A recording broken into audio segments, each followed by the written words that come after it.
नमस्कार, हर्ष न्यूज की तेज गति वाली बुलेटिन छत्तीसगढ़ रफ्तार में आपका स्वागत है। चलिए शुरू करते हैं क्षेत्रीय खबरों की तेज बुलेटिन छत्तीसगढ़ रफ्तार। South eastern coalfields limited digital जमीन प्रबंधन प्रणाली में अब भूमि अधिग्रहण की प्रक्रिया को सरल कर रही है। एक क्लिक में अधिग्रहण की गई भूमि की संपूर्ण जानकारी मिल जाएगी। कुसमुंडा खदान के प्रभावित गांव खोडरे में इस प्रक्रिया को शुरू कर दिया गया है। इसके बाद मेगा प्रोजेक्ट दीपरा और गेवरा में भी इसे लागू किया जाएगा। डिजिटल किए जाने से रिकॉर्ड रखने में आसानी होगी। ड्रोन कैमरे से अधिग्रहण की प्रक्रिया पूरी की गई है। भविष्य में गेवरा और दीपका खदान के साथ ही कुसमुंडा खदान का भी विस्तार होना है। ऐसी स्थिति में जिन गाँव की जमीन अधिग्रहित की जाएगी उन गाँव के रिकॉर्ड डिजिटल के रूप में भी रखे जाएंगे, ताकि नौकरी और मुआवजा देते वक्त किसी भी तरह की आपत्ति आने पर ग्रामीणों की समस्याओं का त्वरित निराकरण किया जा सके। परसदा वेद ग्राम पंचायत में स्वच्छ भारत मिशन ग्रामीण के तहत 58 लाख रुपए की लागत से फिकल स्लज प्रबंधन यूनिट स्थापित की गई है, जो ग्रामीण और शहरी क्षेत्रों के सेप्टिक टैंकों को सुरक्षित निपटान कर सुनिश्चित करेगी। इस यूनिट के जरिए मस्तूरी के 171 ग्रामों में बने 7155 शौचालयों का फिकल स्लज डिस्टिलेशन वाहन का यहां पहुंचाया जाएगा। दूरी के आधार पर निर्धारित शुल्क ग्राम पंचायत के माध्यम से लिया जाएगा। यूनिट के चलते जल स्रोतों की स्वच्छता बढ़ेगी और स्वास्थ्य संबंधी समस्याओं में कमी आएगी।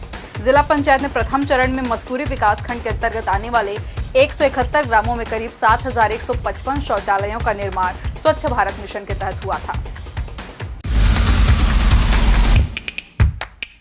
भारतीय सड़क कांग्रेस के 83वें अधिवेशन में छत्तीसगढ़ के बेमेतरा जिले के 45 वर्षीय किसान गणेश वर्मा चर्चा में हैं। दरअसल उन्होंने बांस से इको फ्रेंडली रोड रेलवे सुरक्षा उपकरण तैयार किया है। इन्हें बाहुबली का नाम दिया गया है। बांस से बने सुरक्षा उपकरणों से नेशनल हाईवे के 60 अलग अलग जगहों में 12 किलोमीटर से ज्यादा बंबू क्रैश बैरियर इंस्टॉल कर दिया गया है। बाहुबली से fencing pole, railing, fencing, electrical pole सुरक्षा सहित घरेलू उपयोगी चीजें भी बनाई जा रही हैं। विशेषज्ञों का कहना है कि स्टील की कीमतों में हो रही बढ़ोतरी और खनन चुनौतियों के कारण बांस एक स्थिर मूल्य विकल्प साबित हो सकता है।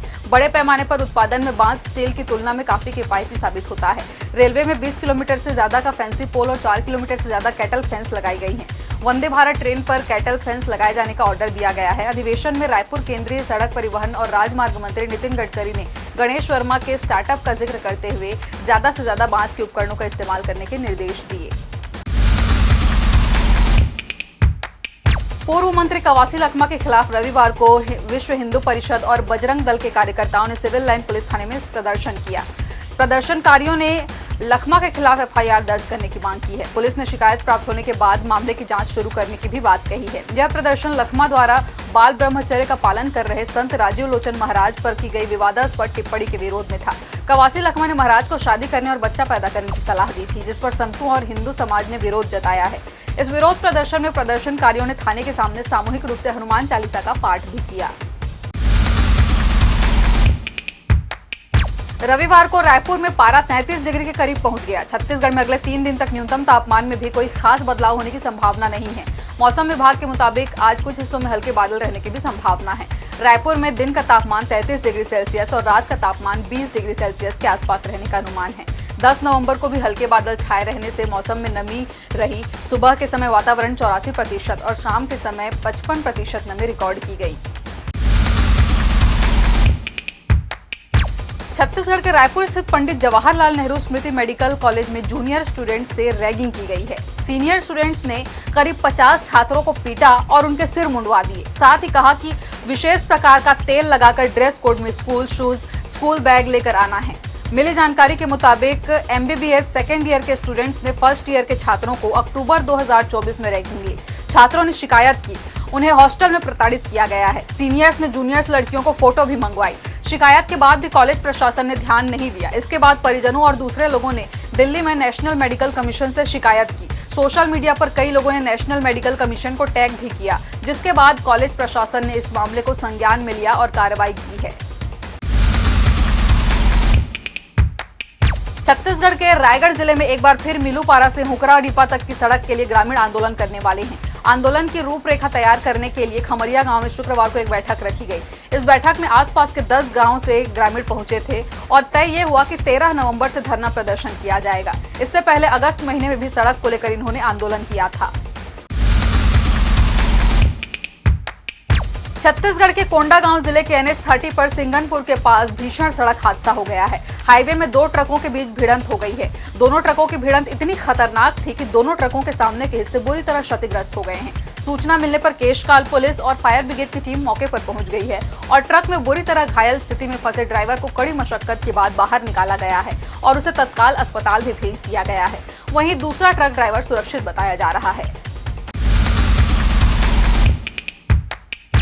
छत्तीसगढ़ के बलरामपुर जिले के धनवार बॉर्डर स्थित अंतर्राज्यीय चेक पोस्ट पर कृषि और खाद्य विभाग के अधिकारियों ने बड़ी कार्रवाई की है।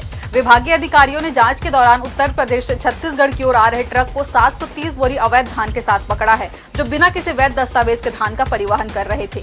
खाद्य विभाग की टीम ने धान को जब्त कर ट्रक को सीज कर दिया है। SDM ने इसकी पुष्टि की है। छत्तीसगढ़ राज्य स्थापना के 25वें वर्ष में प्रवेश कर चुका है। राज्य भर में उत्सव का माहौल है और रजत जयंती वर्ष से इसी उत्सव के बीच छत्तीसगढ़ी भाषी राज का मुद्दा भी बन गया है, क्योंकि राज्य का निर्माण छत्तीसगढ़ी अस्मिता की पृष्ठभूमि पर हुआ था। लेकिन राज्य निर्माण के बाद से अस्मिता को दरकिनार कर दिया गया। राज्य निर्माण के साथ जब केंद्र सरकार की ओर से एक पत्र राज्य सरकार को लिखा गया था कि जिसमें पूछा गया था कि छत्तीसगढ़ को क वर्ग में रखा जाए या ख वर्ग में, लेकिन तब राज्य सरकार की ओर से इस पर किसी तरह का स्टैंड नहीं लिया गया। नतीजतन छत्तीसगढ़ क वर्ग यानी हिंदी भाषी राज्य में शामिल कर दिया गया है। अब यह राज्य का एक बड़ा मुद्दा बनते जा रहा है। इसी मांग को लेकर छत्तीसगढ़ी भाषी प्रतिनिधि मंडल ने विधि मंत्री अरुण साव से उनके निवास पर मुलाकात भी की। छत्तीसगढ़ रफ्तार की आज की बुलेटिन में फिलहाल इतना ही। अपने आसपास की खबरों से जुड़े रहने के लिए बने रहें हर्ष न्यूज के साथ। नमस्कार।